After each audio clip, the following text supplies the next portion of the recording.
Thank you. Thank you so much. Thank you so much. Thank you. I appreciate it. Hey, Brad. You're doing well. Thank you so much. Honestly, I can't thank you enough for being here. I mean, honestly, your presence here is truly humbling. I could do without the chant. That part, but sincerely, your support, your encouragement, your presence here means more than words I can really ever convey. Anybody who knows me in court, I love PowerPoint. So I have done a PowerPoint here today. And who created this PowerPoint? I did. I did all the animations. I did all the screenshots. I did all the screen records. I don't have consultants. I don't have this battery of people behind me saying, oh my God, say this, but don't say that. If you like what you see, fantastic. That's the intent. If you don't like what you see, that's all on me too. So, who am I? First of all, you heard from the chant, my name's Chris Madel. It rhymes with paddle. Liz Collin likes to say, I should say battle. Why am I here? Well, it's going to be the first time I'm going to say this in my life, but my name's Chris Madel, and I'm running for governor of the great state of Minnesota.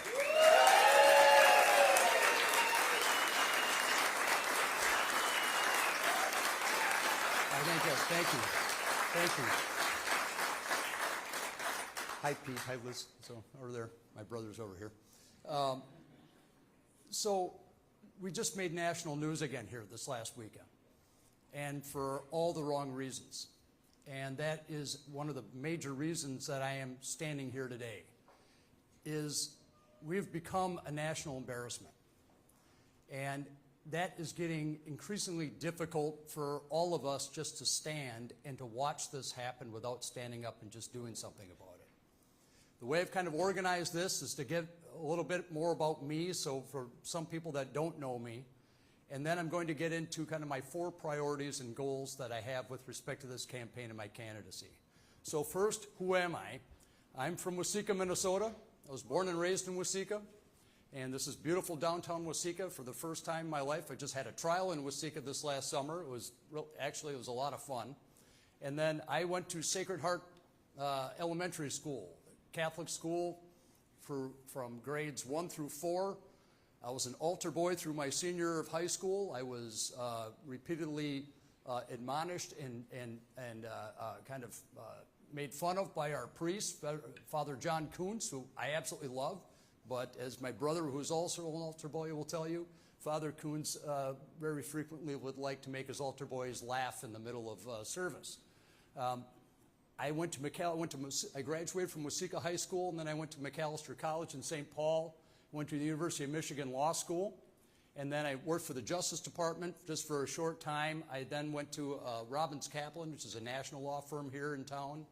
I was the head of the Business Litigation Department there, which is the largest department.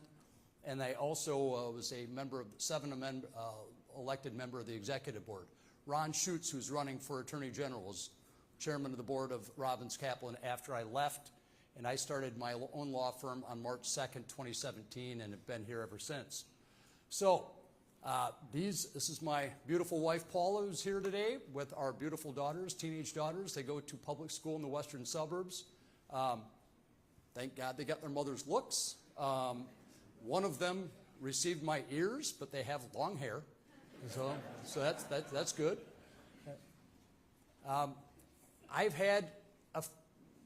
I've always wanted to be a lawyer since I was a kid. I'm one of these crazy people that knew what they wanted to do from about 5 going forward. And I've had a lot of really fun, interesting cases. Represented Kirby Puckett, a whole bunch of things, and I've been honored to have like a number of my cases profiled in national publications. I've also won a whole bunch of awards. Won the Attorney of the Year Award 5 times. Best Lawyer selected me to be the #1 white-collar criminal defense attorney in 2023, and then I won Bet the Company litigation in civil litigation. Most of my practice, about 90%, is civil. I do criminal cases. Those get much more media attention. I really do those mostly when I get interested and, frankly, get really angry about some underlying matter that's happening, or a judge or somebody will ask me to take on a case. My 4 priorities and goals, pretty simple. Attack fraud, safer streets and support cops, stronger schools, and more affordable, more efficient government. Those are the 4 things that I would really like to accomplish the most in Minnesota, and I'm going to briefly kind of go through each one of them. First, fraud. We've talked about this over and over again, and we know that feeding our future here, there's now 78 people that have been charged. Saw Governor Walz yesterday being interviewed regarding fraud, asked if he was proud of how the state acted. He said he was proud that people were being put in jail. As a lawyer, as somebody that actually understands the federal criminal process, I can tell you without equivocation, he has had absolutely nothing to do with one of those people being placed behind bars. 0.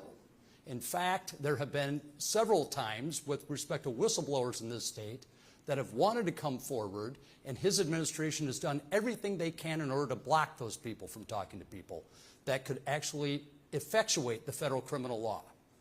This administration has done 0 with respect to fraud. Not one person has been fired as a result of this fraud. And it's not just feeding our future. The latest one now is autism treatment, which to me is especially abominable because these families who are dealing with these sort of significant problems for real are having to deal with these fraudsters stealing money from these sorts of programs and then making people wonder if they're shirking, if they're kind of cutting some corners in order to get some money. This is sick, and it keeps happening, and it has to stop. These are programs that have been recently identified by the Department of Human Services. Each one of them saying that they have significant fraud problems. This isn't my list. This is their list. So, fair question. A number of these questions that I'm putting up here are questions that if I were a voter and I'm looking at some person like me and saying I want to get your vote, I'm trying to ask myself the same questions that I think that you would want to hear. What do I know about fraud? Well, quite a bit. I've actually done a lot of cases on fraud. This case that was in the New York Times, I represented the Tour de France winner and some other investors in going after the Yellowstone Club in Montana. This is a billionaire-only club, which we discovered, and we were the only ones that discovered, that the billionaire owner then used that club as his own private personal piggy bank. As a result of our case, this one case, the Yellowstone Club had to go into bankruptcy. We won that. I represented golfer Jesper Parnevik and some other investors in a case in Colorado. We received a $186 million racketeering judgment against an Austrian national that defrauded them. We added Credit Suisse from Switzerland as a nominal defendant in that. We entered into a confidential settlement with Credit Suisse, who was represented by New York lawyers. We won that. The Fiesta Bowl. This is the part of the Bowl Championship Series, one of the 4 different bowls is around. They did a national search for lawyers to investigate fraud of the Fiesta Bowl. I was up against 3 different national law firms. They chose me. We were supposed to come in and see if they were reimbursing people for campaign contributions. We not only found that, but we found that the CEO was using the Fiesta Bowl as his own personal piggy bank.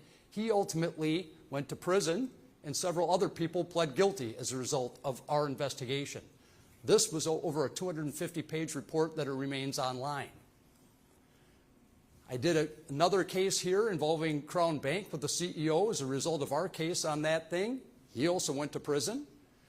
Best Buy had an internal matter where they were being defrauded by a vendor. As a result of our strategy, we found out that there was actually an internal Best Buy employee that was accepting kickbacks. This was a $30 million fraud. The vendor got 15 years. The employee got 7. I've also been on the other side, and I represented with respect to Pinehurst Bank, a vice president, where I was the only one to get an acquittal, and everybody else was convicted with respect to this. So I know quite a bit of fraud, frankly, from dealing with it and going after it, and also with respect to understanding how it actually develops. Last one. This is Steve Terry of TSR Injury Law. I represented Steve with respect to his law firm. He had a couple employees that were accepting kickbacks. Steve is a very good friend of mine, and he's also a very, very ardent Democrat. I called Steve and I said, hey, can I use this picture? And he said, yep, but I know what you're going to say. He said it's going to be another example of a Democrat having to call a Republican to take care of fraud. Hey, Steve, you're right. Standing next to him is Tony Adams. I represented Tony Adams in 2010 as a police officer.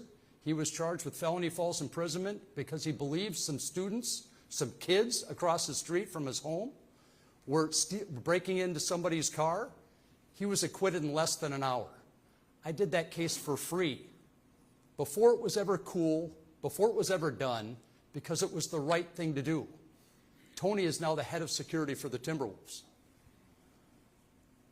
The Star Tribune has identified me as a person that pursues fraud with the tenacity of a linebacker. All of this, I say this, I understand fraud. I actually understand how to uncover it, how to actually do something about it. This is something that really, I had already made my decision to run right around this time, but when I saw it, if there was one thing that put me into high gear, it was this. This is the Inspector General. His name is James Clark of the Minnesota Department of Human Services. And he said that technology is playing a larger role than ever in detecting fraud. Note the date, October 29, 2025. This moves fraud detections in an enhanced fashion upstream, so we're not paying and chasing, he said. You will need to prove to us that you provided legitimate services before we pay you. Wow, what a great idea. That's amazing. We're going to actually, vendors with our tax money are going to have to actually show that they provided legitimate services before we're actually going to write them a check. October 29, 2025. And people are talking today, we need more inspector generals? Not with this sort of chief. This is what is hitting, it's happening right now as we're sitting here with fraud. These are the people that are watching our money. So who's to blame on this? Obviously, in my view, number one is the fraudsters. They're the ones that should belong in prison. But when you go a step beyond that, this is our money. And I truly believe that when a government holds your money, they hold it in a sacred trust. This is I'm spending your money if I'm governor. I'm supposed to be looking at that as I would my own client at a law firm. So second, the payor, the Minnesota government, is to blame. Why do I put Republicans and Democrats here? Because this has been going on for years, and it's still going on, and they have done nothing about it. Zero. Why are we still hearing about this every day with another trickle of indictments with another area? In fact, what some of my friends with respect to Republicans keep calling for is, you know what we should do? We should have another Office of Inspector General. Then that went dead, and then the Republicans say, we're expecting more schemes to be uncovered, we're fighting fraud, it's going to remain a top legislative priority. It's like rinse and repeat every year since 2020. We do not need more bureaucracy, more talk and excuses, more delay. This is the most recent report, where it sounds like our money now is going to Al-Shabaab, which is a terrorist organization, a Sunni branch off of Al-Qaeda in Somalia. They were responsible, if some people remember, maybe you've seen this documentary about the Kenyan Mall, an attack there. That was Al-Shabaab, killing women and children over and over again, and they're still active over there. This is not just a matter of losing our money. This is also a matter of funding terrorism. We need detection, prosecution, transparency and prevention, and accountability. Because really the only people that have been doing anything about this is the United States federal government and frankly, our friends here at the media. This is not that difficult. This is a matter of, do you know how the sort function works on an Excel spreadsheet? This is a matter of looking at the facts and following them and going in and identifying people that are associated with other people and saying, we're not paying you anymore and we're going to be referring you to somebody else.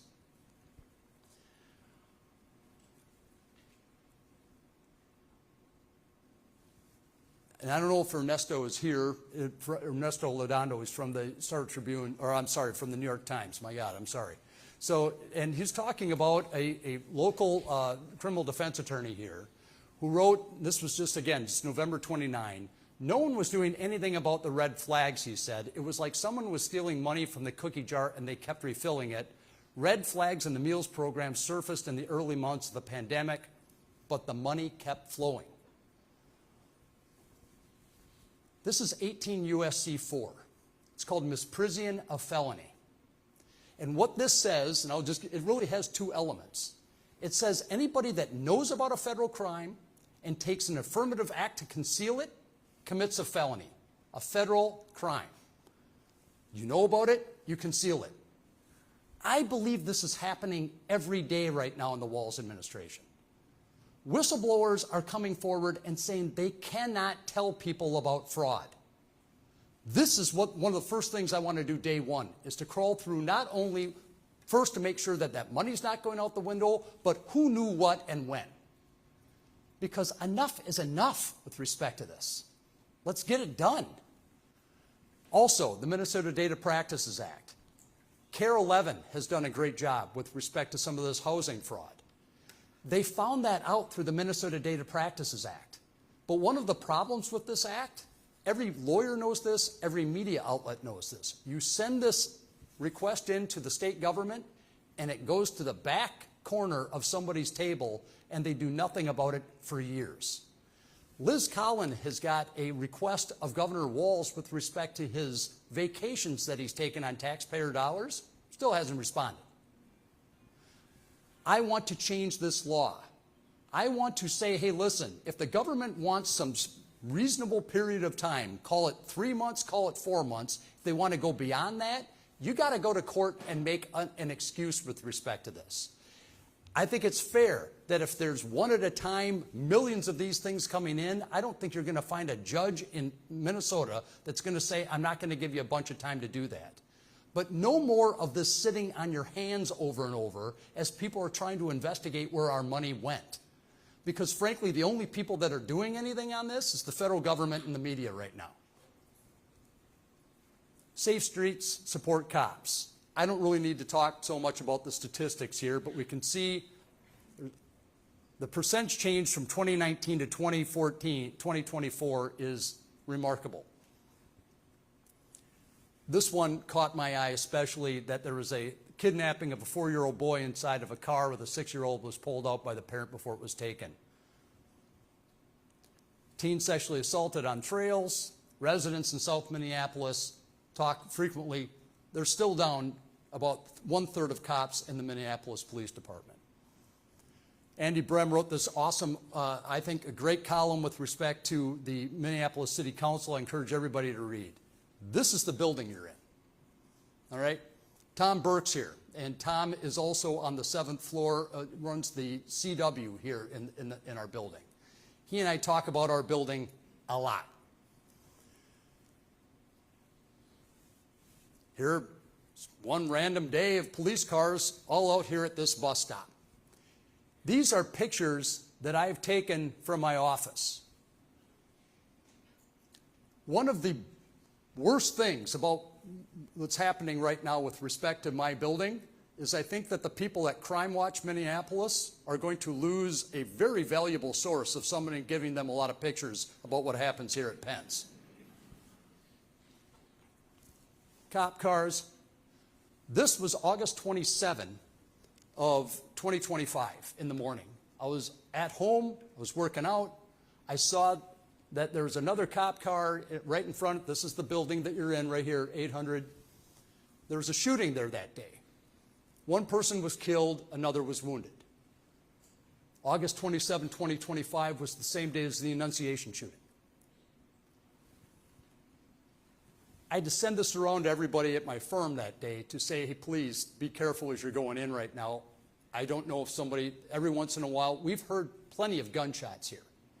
Plenty of gunshots. None of them really get any airplay. I can't tell you the amount of time that people have come into my office and say, gunshot? Yeah, it was a gunshot. November 19, 2025, 10 days ago, we're walking out, another long line of police cars right outside here doing a drug bust. Somebody pulled out a knife. They brought an ambulance for somebody that was bleeding. This is why I'm moving to Excelsior. You can see this space. I honestly think I have the coolest space in downtown Minneapolis of any law firm. I chose this. I was the one that signed the lease. I'm the one that asked my employees to come here and work. I can't look them in the eye and wonder if one of them is going to get hurt and it's on me. I can't place them in jeopardy any longer with respect to what's going on downtown Minneapolis. Think about that. I love this place. I love this city. I love this state. I've been here my entire life. Where it is right now is awful. What's the city council do about it? We get violence interrupters. Not cops, violence interrupters. And what do our violence interrupters do? Well, I'll tell you, I've seen them plenty of times in our Skyway, and they're very good at smoking weed. I see them frequently outside, just hanging out, especially in the summer. We've seen pictures of them on Crime Watch at Lake Calhoun getting ice cream, getting paid for by your Minneapolis tax dollars. And then recently, one of our city council members here tragically got carjacked. I'll confess to you, when I saw this, my first thought was, I wonder if he called the cops first or the violence interrupters first. Small business closing all over Minneapolis repeatedly. Minneapolis Times here, and it's going to the suburbs. Look at this. This is Edina. Here's Minnetonka. Here's Eagan. Here's Burnsville. Here's Woodbury. Here's Hopkins. Here's near the Southdale Mall with a car chase to Richfield. Farmington. Woodbury. A shooting in Maple Grove. Release date November 14, 2025. What did I say? Sorry. And then this was last night. Last night at 6 p.m. in Edina, right by the room and board there, was another robbery where they ultimately had the suspect vehicle at Byerly's on France Avenue. A shooting, again in Edina. Meth seizures are up, and as you'll see, this is not just a Minneapolis problem. This is the Cass County Sheriff. Current drug trends that we continue to see is that the Minneapolis-St. Paul area continues to be a major hub of large quantities of controlled substances. Individuals from northern Minnesota will travel to this area to ascertain quantities of controlled substances to traffic back north for the purposes of sales. Opioid deaths, since governor's taken over, 63.8%. My daughter is now 15 and is learning to drive. So I will take her around, particularly on the weekends, and drive around. We went down Lake Street about a month ago, just so she could get a better idea of driving downtown Minneapolis. We saw probably about a half a dozen fentanyl zombies right on Lake Street, just driving by.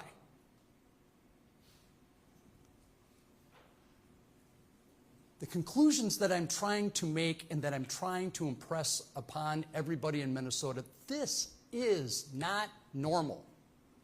I am 58 years old. I have lived here my entire life. We cannot let this become accustomed to being the new normal. And it doesn't have to be like this. I remember the days of downtown Minneapolis where my parents would drop us off. My brother will remember this. We would be gone for 3 to 4 hours. They had no idea where we were, and we were walking around Minneapolis and all the skyways. We never had a problem ever. We all remember Dayton's 8th floor. The magical part of going to the 8th floor of Dayton's, even as a kid, I've never seen so many toys in my life. It was the coolest place around.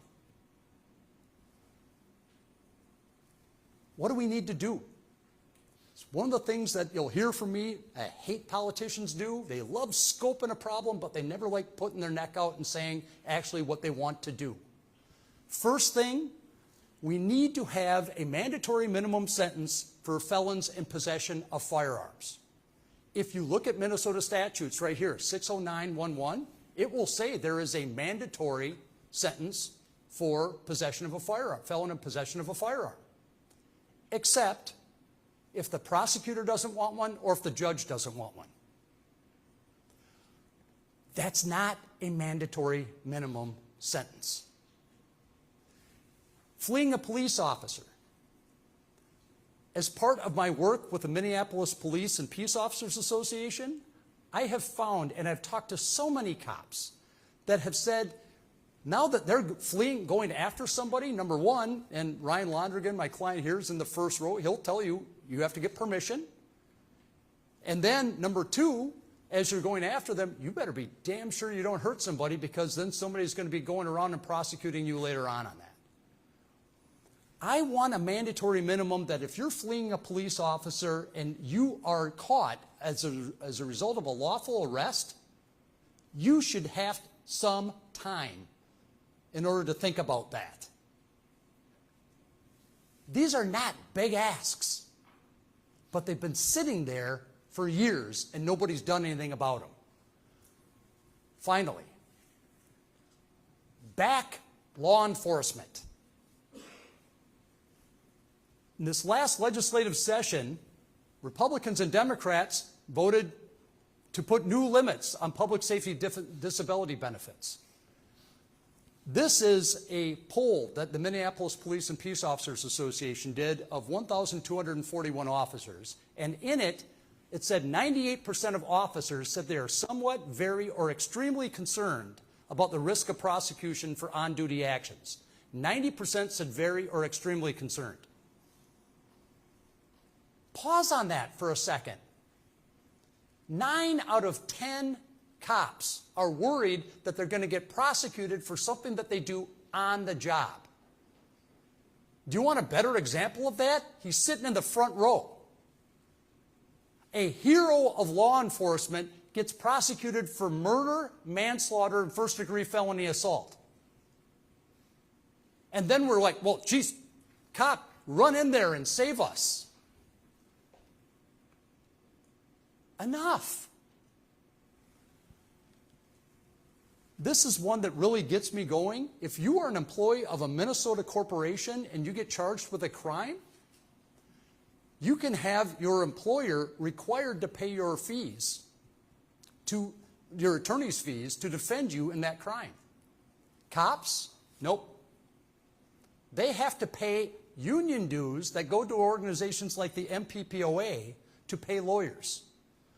We're taxing our law enforcement for working on the job, worrying about whether or not they're going to get prosecuted, and then if they do, we're taking money out of their pocket to make sure that they're going to actually have a lawyer later on. It's not right. If they're acting within the scope of employment, then their employer should be paying for their fees if they're acting in good faith. Which brings me to Section 801 of the statutes. This was the one that we asked Governor Walz repeatedly to use to take Ryan's case away from Mary Moriarty and give it to Attorney General then Keith Ellison. A lot of people thought we were absolutely insane. Why would you take this case away from Moriarty and go to Ellison? Well, This was a situation where Attorney General Ellison was at least better than Mary Moriarty. How bad does it have to be in Minnesota for lawyers to make that sort of a choice? Ryan, he hates seeing his name like this in lights. I want to pass the Ryan Londrigan Act. And all it says, if you act in good faith, the jury gets to determine whether or not you act in good faith within the scope of employment when you use of force. And if you are acting in good faith, you are not guilty. That's it. That is not a big ask with respect to law enforcement. That is a simple, easy way for a jury to look at somebody like Ryan Londrigan in his situation and say, you know what, that was a cop trying to do his job, whether or not he was right or wrong. In his case, he saved lives. But this is not a big ask. And nothing has been done since Ryan's case in the legislature. Nothing. You want a better indication, an easier indication that Governor Walz truly does not care about law enforcement or first responders? Here's it. This is the Minnesota 100 Club. This is a phenomenal organization. I see Dave Moran is back here. He's the president of the 100 Club. Dave and I were partners at a law firm before, remained friends. This is a phenomenal organization that takes money, and if you are a law enforcement officer or a first responder is critically injured on the job, they immediately provide your family with money to get you over any hump. And it's immediate, like within 24, 48 hours. A phenomenal organization. They have a license plate. It's a black plate.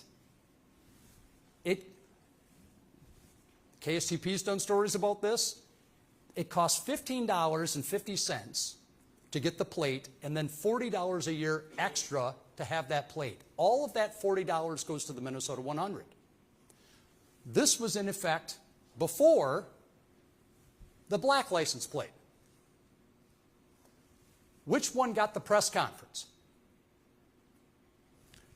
The black license plate cost the exact same, $15.50, but they undercutted the Minnesota 100. This one goes to the Department of Vehicle Services. This one goes to the families of first responders who are critically injured. Where are your priorities as a governor?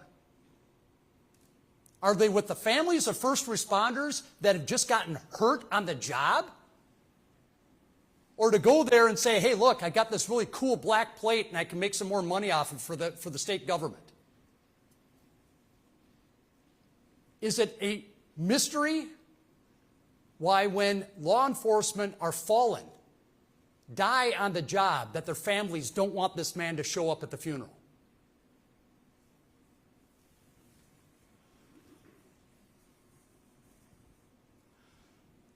We also need to do more with respect to opioids. Sorry, in Minnesota we have something that's called a prescription drug monitoring program. We know exactly the doctors that are prescribing opioids and the pharmacies that are letting them go. My brother-in-law is a pharmacist. He will tell you, and I've met several of them, they will tell you, we know who these doctors are. How many of them has the state gone after with the Minnesota Board of Pharmacy? I'll tell you when it happens. Again, when the federal government goes after them, then they follow the work. They're doing zero proactive in order to find out these pill mills that are happening right now in our state. Encryption. This is another thing with Crime Watch. I think Minneapolis Crime Watch, dollar for dollar, is the best news source that you're probably going to find with respect to getting any information about crime in the Twin Cities area. But now they're facing encryption. There is no reason why we can't have news organizations be credentialed with respect to listening to scanners. Just like journalists very frequently when they come to any private event, they get credentials so that they get to go to a special different place. We can have requirements on this. You're not convicted of a felony. You're not going to give this information out. You can even put a lag in the time that they can do something on this, but there's no reason whatsoever to be preventing Crime Watch from reporting on crime. One of the things I am, frankly, one of the most proud accomplishments that I've had in my life as a result of this process, and I want to give a shout out right now with respect to it, but the Minneapolis Police Department's Federation is endorsing me in my candidacy for governor, and thank you. And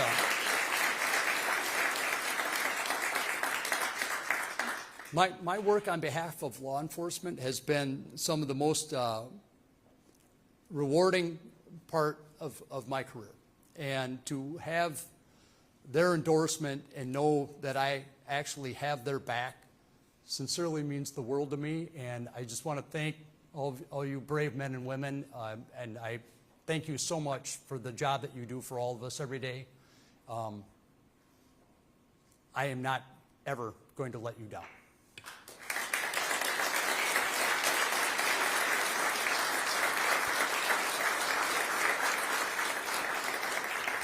So stronger schools. Again, my brother Pete's here, and I think that this was similar, at least in southern Minnesota. Maybe it made it up higher, but we had two sorts of jokes when I was growing up. The first was an Iowa joke.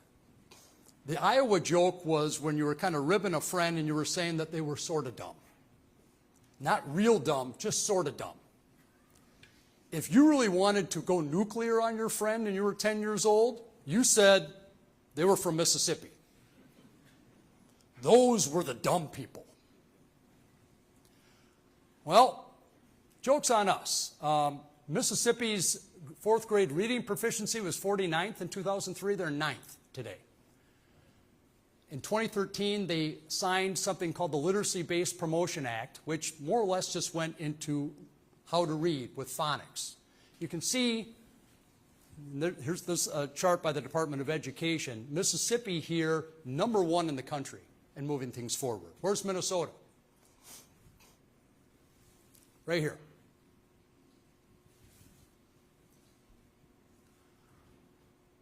Mississippi fourth grade reading proficiency is 9th. We are now 39th. Let that sink in. Here's it statistically. We're now right at the national average.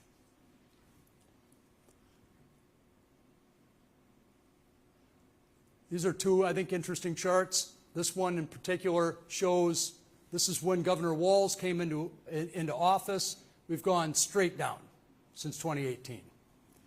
This shows even more with respect to the difference between low income and statewide, which I also think is essential for us to talk about, that I don't think a lot of politicians talk about. Particularly people on the left love to focus on race. And they love to put different stratifications of race. They like to show every different thing on there. Causation and correlation are not the same thing. The real problem when you're talking about education across the board is poverty. And we're just not talking about that with respect to education on this. We need to give every child an opportunity in Minnesota. And we need to stop doing these sorts of things that keep dividing us over and over. So further here with Mississippi, and I put these sources down here. I actually did this bar chart, checked it twice. This is dollars per student that Mississippi is spending by year, and in the yellow is Minnesota. Consistently, Mississippi is about 30% less than what we're paying. So 30% less, getting way better results than us.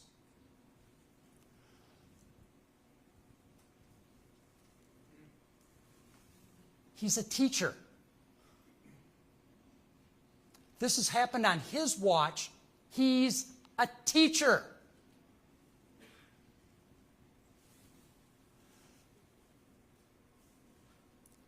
It's Mississippi. My childhood joke They're beating us. This is something done by the Center of the American Experiment showing from 2000 to 2022 the percentage changes in the amount of people here.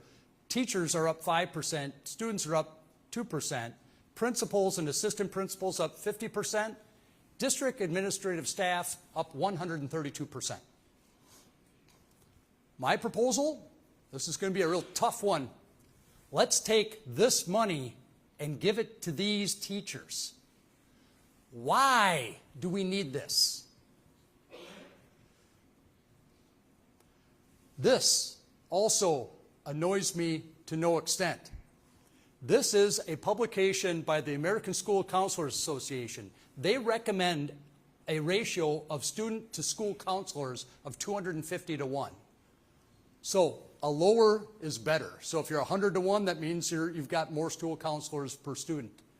New Hampshire, North Dakota, South Dakota, Iowa, Wisconsin's the highest here at 362 of our neighboring states. Minnesota, 541. We are 48th in the country. Who are these staff?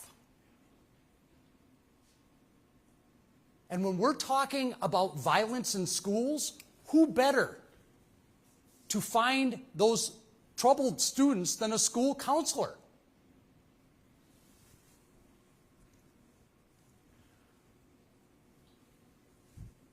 My solutions with respect to schools, and frankly, with respect to a lot of Republicans on this, get rid of the mandates.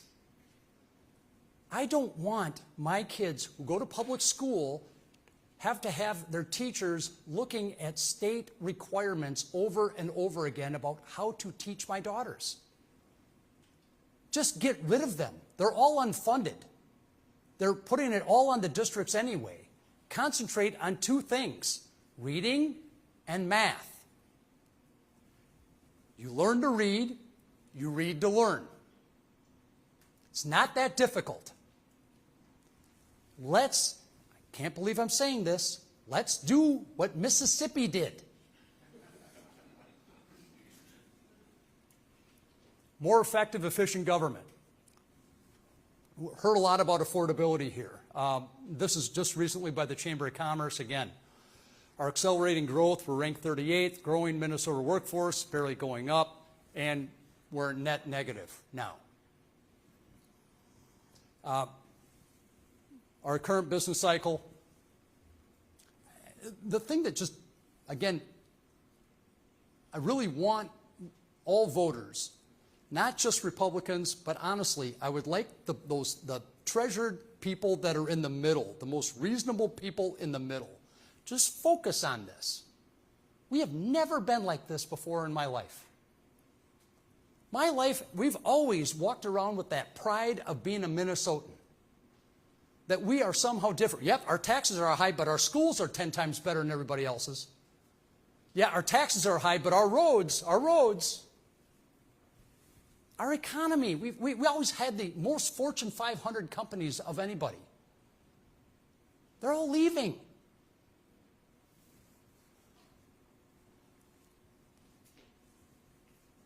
Another indication here, let's look at just some buildings downtown Minneapolis. Forum buildings, 2019, sold for $73.7 million. 2024, sold for $6.5, down 91%. The Kickernick building, love this building, it's in the North Loop, down 81%. LaSalle Plaza, right across the street, down 70%. Wells Fargo, just sold, down 73%. Empire Building, just sold, down 64%. The Ameriprise Building, 97% discount. This is better than any time I've ever gone to TJ Maxx. This is alarming, and it all happened under one person's watch. And there's no plan here in order to bring this back. Nothing. Our budget during this time, up 72%. 72%. while these businesses are leaving. The interesting thing is here too, I went to 3 different websites and got 3 different numbers about the amount of money that Minnesota spends in a year. I chose the most conservative one. We can't do this. This is not sustainable. We have to return to the times where we're going to have to start cinching our belts, saying, listen, we can't spend like this forever and expect people to stay and businesses to stay. It's impossible. There's going to have to be difficult conversations, admittedly. You can't do this over and over again. And then when I juxtapose this next to these statistics about child care and people, read this. For single-parent families, the price of child care for 2 children, infant and preschooler, is 89% of the median household income. 89%. And again, here's my proposals. Number 1, no income tax, state income tax for your first $75,000.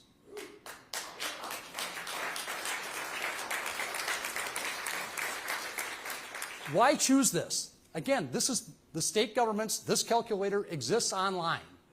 This assumes a 2-parent household where 1 person is working full-time, 1 working part-time with 1 kid. So 3 people in the household. They're saying Hennepin County's yearly cost, $75,597 just to live. Of that amount per month, $872 in taxes. 1 full-time, 1 part-time working with a kid. Look at that child care too. Taxes are exceeding child care. I put in Wasika here, mostly for my brother and myself. But here, you can see transport for some reason, Pete, you're exceeding there, but taxes significantly lower than Hennepin County. This number, because of everything that's happening with those property values going down, guess what? It ain't going down. Second, there's got to be property tax reform. The first thing that I want to do with respect to that,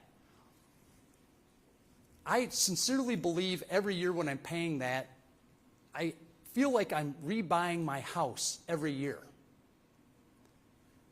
If you're 65 or older, you should not have to have your property taxes go up at all, 0. There should just be a freeze on homeowners that are 65 and older on their property taxes. You hit that age, it's a magic age, that's the amount you're paying until you leave this earth. Also, we've done times in the past where we've capped property taxes to 2-3%.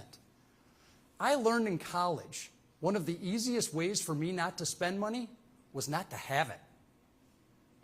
And that's one of the things that we need to do to our governments. We need to start working on the revenue side and saying, hey, listen, we're not going to give you this money so you can't spend it anymore. Because you're going to find out real fast what actually needs to be done in order to forward a government. Last, I want to return these card registration fees back to Ventura levels. And Tom Hauser did this awesome story, told me about it, license tab fee cost questions. I encourage everybody to look at this. Tom actually educated me on this. Turns out your car in Minnesota doesn't depreciate anymore. Isn't that awesome? I mean, seriously, I pity those morons in Wisconsin, because here you're paying the same amount on your tab license fees year after year because there's no depreciation here. I also want to put this out. So my father owned a nursing home, and that's where I grew up. I worked for 10 summers working at the nursing home with my brothers. It was not the best job, trust me. But one of the things that my dad wanted us to do is to understand why you were working and why it was very important to go to college. And believe me, that stuck. But I've learned a lot about nursing homes and the business of nursing homes, and now my brother Pete actually runs a management company where it runs a number of these things. The amount of declining capacity of nursing homes, particularly in outstate, and the amount of money that these people make, right now you would do far better off taking your money out of a nursing home and putting it into a savings account. This is how we're treating these businesses. During the legislative session of the surplus, the governor promised nursing homes $900 million. When the Democrats actually came to the floor, zero. When the bonding bill came up, the Republicans then ensured that there was $500 million for nursing homes. This is an issue that is going to be increasing at a rapid rate as the baby boomers get older, and we need to fix it now with respect to nursing homes. One of the things that I talked to my brother about, if you want to convert a nursing home to an assisted living facility, the first thing that the state requires is that you do a whole new different sort of architecture. Even though the nursing home is a higher standard of care, you can't just immediately convert. So they make it cost prohibitive. So then the nursing home's like, okay, screw it, I'll go out of business. Needs to change. We need to do something about rural health care. Mayo is closing facilities like nobody's business in southern Minnesota. We have to do something in order to ensure that that business stays there, whether or not that is through tax breaks, whatever. We need to make sure that rural health care is actually there. This, again, my mom still lives in Waseca, and my brother, his entire family lives in Waseca. I get this when I still am living in the cities and I see that there's a tornado. The first place I go is Waseca County, and then I'm like, oh, wait a minute, I live in Hennepin again. And then I look back up. I get it. Finally, and this is the Larry David portion of my presentation. We need to stop state employee incompetence. That's impossible. They work for the government. That said, what I've experienced, and all of you, I believe, have experienced this last summer, needs to stop permanently. I'm about to show you a screen record that I did of the Minnesota Department of Transportation's highway projects in August of 2025. Just in the Twin Cities.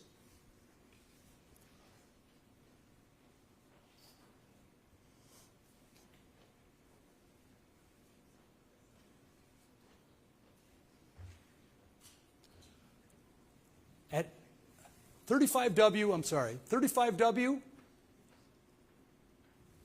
394, 494, 694, 10, 13, 52, 55, 280, all at the same time. What moron has been in charge of this? The reason I have 494 showing here, I'm 58 years old.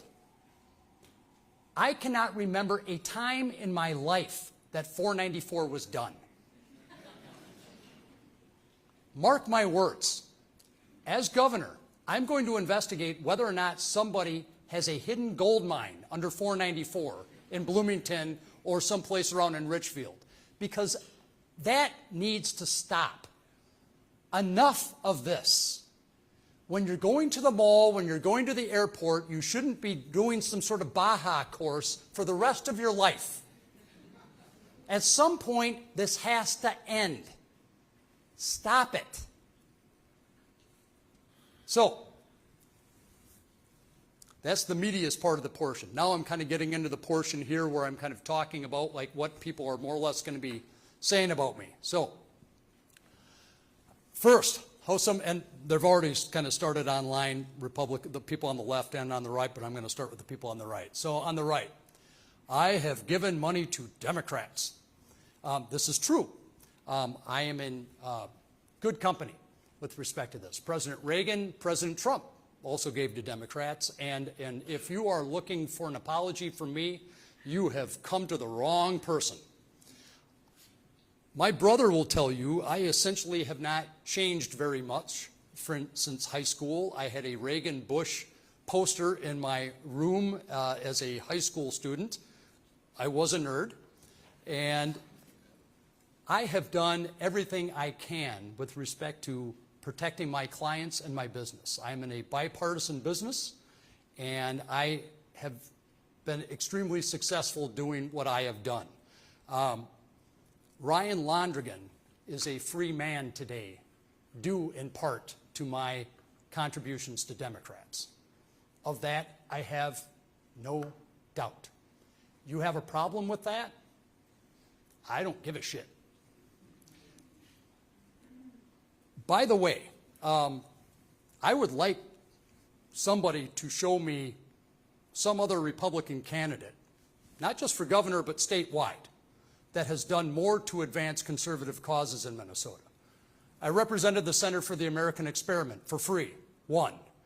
I represented Jim Schultz, who ran for Attorney General when the city of St. Paul came after him, did it for free, won. I represented Alpha News and Liz Collin with respect to the fall of Minneapolis and her book, when somebody claimed that she committed defamation on those. Not only won, got the judge to say it was substantially true, and the plaintiff paid our attorney's fees. Plaintiff, yeah, thank you.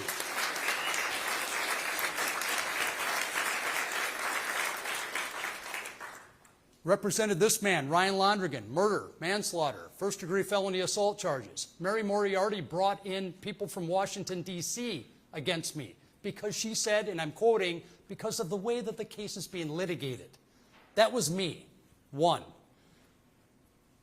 I represent the MPPOA currently today in a case in St. Paul where the Tim Walz's post board, which is the Police Officer Standard and Training Board, that's kind of the governing organization that disciplines cops, they released undercover officers' identities to the media. We thought at first twice, turns out it's closer to about 11 times.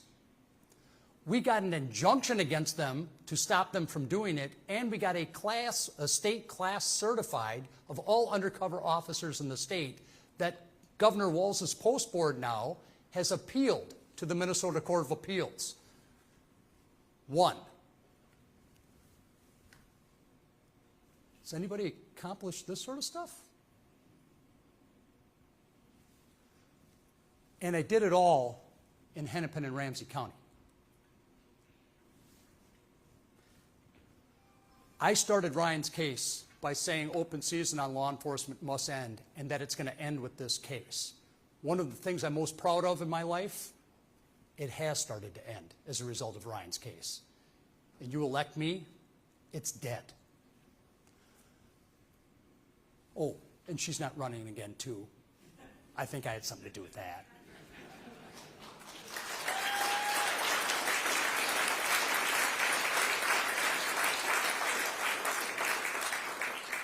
Well, so what are the Democrats going to attack me? Well, Chris, you represent the Center for the American Experiment, Jim Schultz, Alpha News, Ryan Londrigan, and the MPPOA. Same stuff. And you've given money to Republicans, including Trump. All true. I've represented clients on both sides, and I now have experienced the keyboard warriors on both sides. And we all know the types. You know, they're living in their mom's basement, very, very mean people on the internet, except when the doorbell rings. Yeah. All these comments, frankly, just reveal that they just have no idea what it takes to be effective in this state. To quote one of my favorite modern-day philosophers, Jay-Z, they talk, we did, who cares what they say? By the way, I've also represented Democrats. I thought I should probably get that out. Represented Minnesota Public Radio and got that case dismissed with prejudice. I'm proud of all of this. I'm a lawyer. I represent clients. And frankly, on all of these matters, I'm not only proud of the clients, I'm proud of the representation, because this campiness crap that we've done in Minnesota now, and frankly nationally, has to end. We need to start bringing people together again. to actually tackle common problems. Everything that I've talked about today, those 4 issues, I don't know why they're political. I have no clue why any of these things should be political. It's just noise. So, I'm not going to be taking contributions in my campaign from corporate PACs, unions, or lobbyists. Governor does plenty of that already. I don't want anybody thinking that somebody's pulling my strings. I think you probably know by now from me talking this long that nobody's going to do that anyway, but I don't want there to be any question. So why run when there's other Republican candidates? Because Tim Walz sucks is not a strategy. Republicans love to say that Tim Walz sucks, and that's where it pretty much ends. You're not going to convince people to vote for you simply by saying somebody else sucks. And I believe in Einstein's definition of insanity. Insanity is doing the same thing over and over again and expecting different results. What I see with the existing field is just that. There is a reason that the Minnesota Republican Party has not won a statewide election in 20 years. And it's because they've been following Einstein's definition of insanity. It's the same talking points. It's the same looking into some teleprompter or me looking down at notes. I don't need notes. I'm telling you what I actually believe from my heart, and I'm telling you what I would actually do if I were elected. I don't need talking points. A lot of these speeches that I watch, these people, they're just not authentic. They're about as authentic as a vegan at a barbecue. I just don't believe in it. My main question for Republicans in my candidacy, are you tired of losing? If you're tired of losing, I'm your candidate. If you're not tired of losing, there's a whole bunch of other ones. It's pretty easy. I'm going to end here. This is my favorite quote.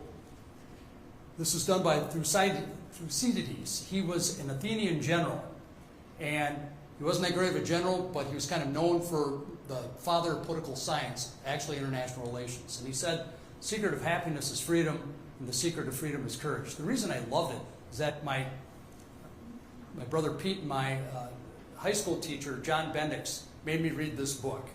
And I really didn't want to read it, but he made me read it. It's a history of the Peloponnesian War, and he wrote it. And it's really kind of stuck with me, and that was the quote that he really wanted me to read. Which shows you, by the way, the importance of teachers, public education. I'm sitting here quoting this, it was about 40 years ago.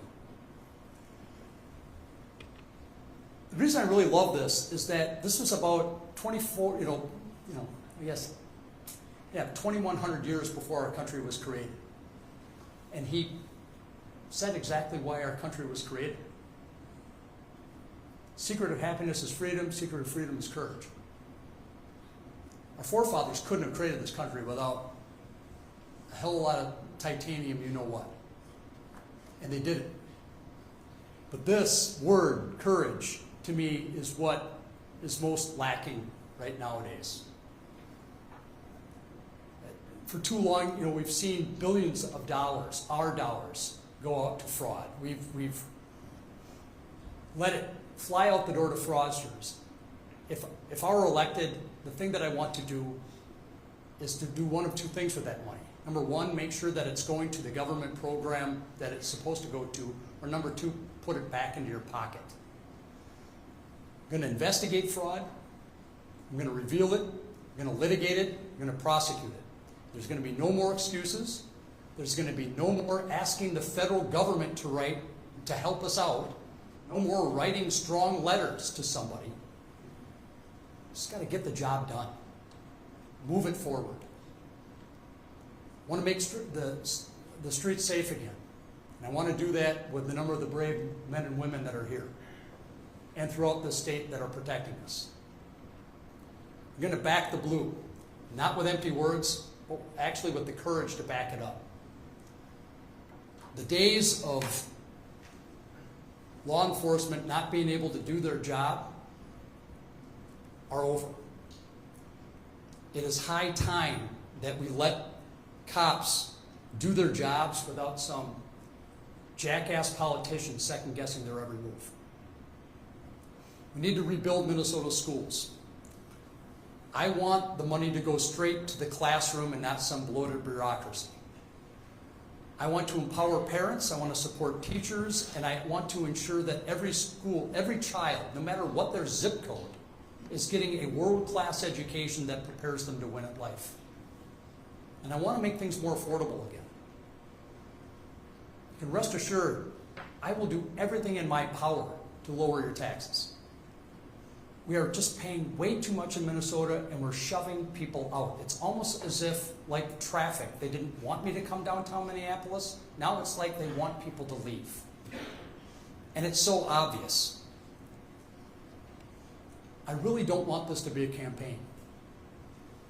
I really want this to be a movement. I want this to be a movement of people, of Minnesotans who truly love Minnesota. But that time is now. That moment is now. Now is the time that I'm going to ask everybody to stand up and actually work on behalf of a better Minnesota. I will make a lot more money being a lawyer than I will as governor. But I can't watch my state do this anymore. And I want my daughters to come back. I want your kids to come back like they always used to. That's only going to happen if we fight. If we have the courage to actually say, enough's enough, I've had enough. Thank you, God bless, and God bless the great state of Minnesota.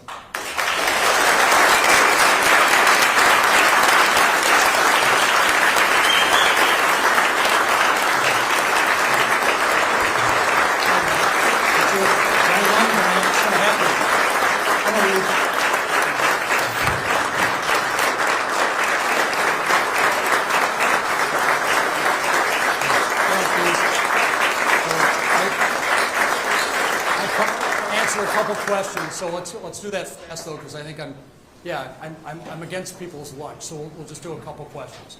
Tom. Chris, you've acknowledged donating to Democrats. Many Republicans can overlook that. You donated to Tim Walz. I did. And people are going to be critical of that. How will you defend those donations? He's sitting in the front row.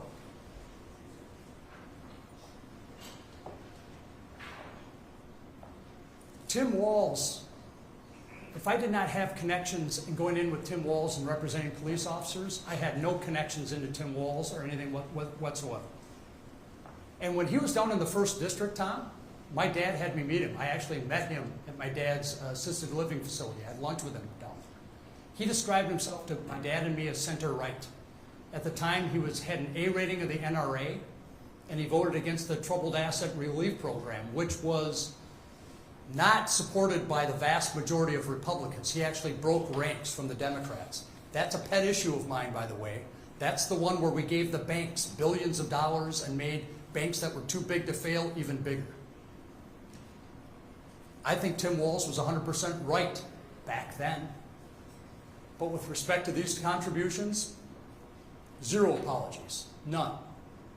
Do you honestly think for a second that if my brand I was Tucker Carlson, the Republican lawyer, talking about how much Tim Walz sucked on a day-by-day basis, that he would have threatened Mary Moriarty to take that case away?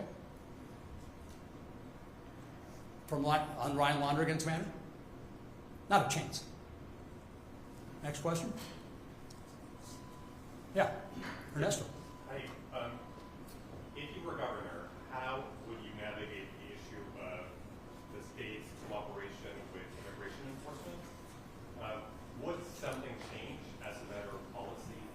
And more broadly, I'm wondering, almost a year into the Trump administration, how do you assess his performance in office, and whether you have any misgivings about what we've seen, particularly happen when it comes to the rule of law in the courts? So I'm just going to repeat that question so people can hear it. It sounds like it's kind of a two-parter. Number one, and it's Ernesto Lodondo here from the New York Times, by the way. I just showed his picture up there. He asked, number one, Would I do something differently with respect to immigration enforcement at the state level? And number two, and have asked me more or less to grade the president's job right now with respect to his second term. With respect to the first part, I expect law enforcement to support law enforcement, period. I find it a little hypocritical with respect to things that I hear with the governor and with some of my Democratic friends with respect to immigration. I hear them and I see signs of saying we need to protect the rule of law and Trump's a king and all these sorts of things. Immigration and Customs Enforcement is enforcing federal law. Our United States law is not a cafeteria plan. You don't get to go in and say, well, I'm going to follow that one, but not this one. I like this one, but not this one. You have to follow all of it. The remedy for that is the ballot box. If you don't like somebody, you vote them out. Or you get the law changed. But you can't just arbitrarily decide one day, hey, I'm kind of done with this. One other thing with respect to ICE. It really disturbs me when I see people attacking these law enforcement officers just in general. We have two major drug enforcement organizations in the United States. The domestic one is the Drug Enforcement Administration, otherwise known as the DEA. The transnational one is Immigration and Customs Enforcement, ICE.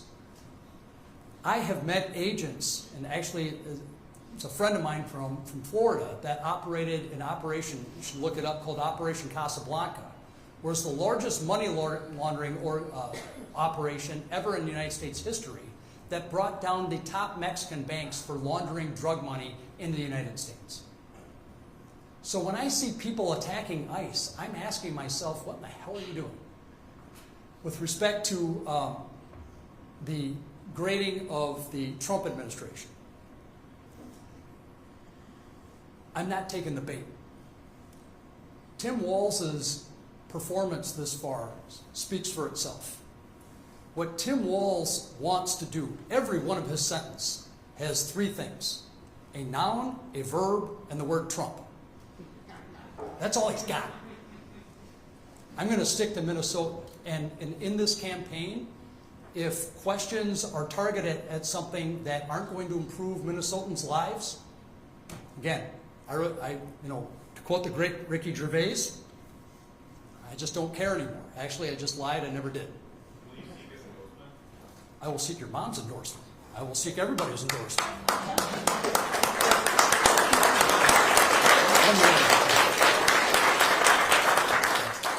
Questions about the campaign itself. You said you were going to seek the Republican Party's endorsement. Several other candidates have said they'll go to the primary either way. Thoughts and plans on that? And then with some of the self-constraints you put on the type of money you'll take, do you intend to self-fund your campaign at all? So the question was, am I going to seek the endorsement and continue on to the primary? And then the second part, I'm just trying to repeat it just so you got it. I heard you. And then the second part was, because I'm placing limitations with respect to my financing, am I going to self-fund? First part, yes, I am going to aggressively seek the Minnesota Republican Party's endorsement, and I will go on to the primary.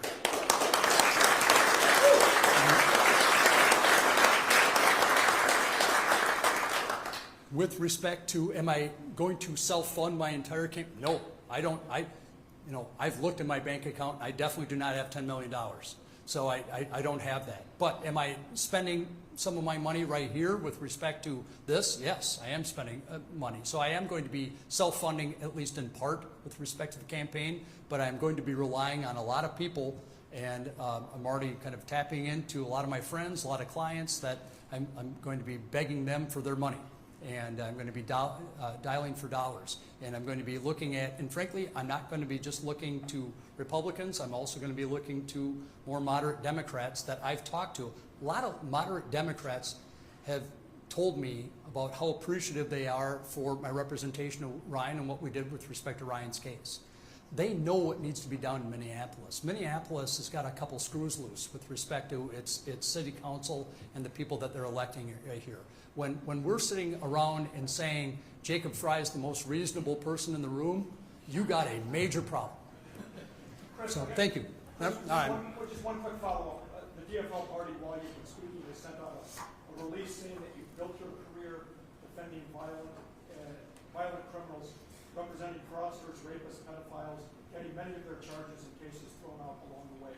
They don't mention Ryan's case, of course, but how are you going to respond to those kinds of attacks from the DFL? That's about as best as they get. Bring it on. I mean, you think I'm afraid of a fight? I mean, the notion that I'm sitting here representing a bunch of violent criminals, come and look at my Rolodex. They're, 90% of my matters are civil. I represent clients. I'm a lawyer. When I hear those sorts of things, I see, this is the same party again talking about the rule of law. Well, do you want to go look at the 6th Amendment? It says a right to counsel there, idiot. That's what it requires. So I love our Constitution.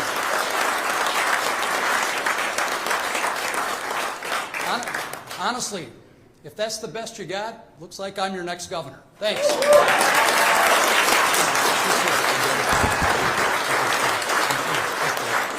Thanks so much for coming.